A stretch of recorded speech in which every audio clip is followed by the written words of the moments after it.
So hi mga Kaps, kumusta? Sana sa buting kalagayan at manulusog pang katawan. TJTV mo pala ito. Kung hindi ka pa naka-follow, naka-subscribe, ano pang hinihintay mo? Subscribe, follow my YouTube channel, Facebook page, TikTok account, at i-like and share. Tara, umpisa na natin topic, ang video. Let's go!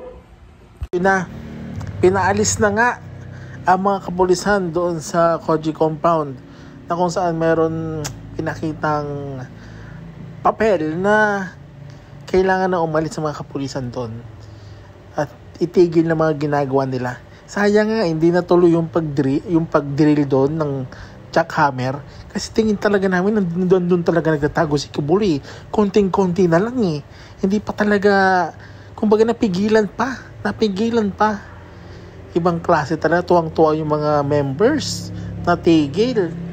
Kaso, ewan ko ba, akala ng mga members, tama ang ginagawa nila. Hindi nila alam na ginagamit lang sila ni Pastor Kibuloy.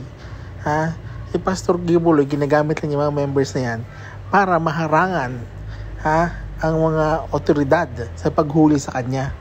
Kasi di ba, ba't ka nagtatago? Kung nagtatago ka, isa kang guilting tao. Tapos sinasabi niya, sa korte na lang. O sige, sa korte na lang. O ba't di ka nagpapakita? Hindi ka lumalabas, 'di ba? Kaya nga si Senator Amy Marcos sabi, sana sumuko na lang siya ng maayos. Palagay ko, kanya-kanya naman, kayang-kaya naman ni Pastor ipagtanggol yung sarili niya kasama ng kanyang mga abogado. Kaya hayaan na natin at kausapin natin ang tropa nila na sana sumurrender na lang ng maayos. Sabi ni Senator Amy. Si Senator Amy na mismo nagsabi kasi nga, yun naman talaga dapat. Mag-surrender na, harapin na niya nasa korte para tapos na ang away. Nagkakagulo lang naman talaga dahil sa kanya. Yun lang naman yun. Kaya dapat lumabas na yan si Pastor. Pasaway talagang pastor rin.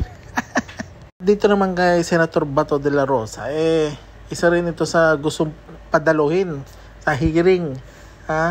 Lalo sa sinabi rin ni Representative Abante Jr. na dumalo ka na lang sa hearing.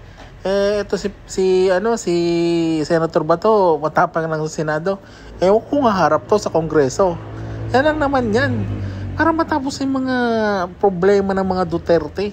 Masagot na yung mga extrajudicial killing na yan. Ano ba mang nangyari? Guilty ba kayo o hindi? Yan lang naman mga itatanong dyan. Kasi kung hindi nyo naman masasagot, lalabas talagang guilty kayo. Etong kay Pastor na talaga to, grabe. Etong kay Pastor nangyari, ang daming nadamay. Kahit sino-sino na lang ng mga inosenteng tao na nadamay dahil sa kanya. Kung lumabas na lang siya, tapos na sana yan. Diba, ang dali-dali lang naman. Tapos pinapalabas pa nila masamang tao si General Torre. Ginagawa lang ni General Torre ang trabaho niya. Ganun lang naman yun. Comment down below kung ano masasabi ito mga Kaps.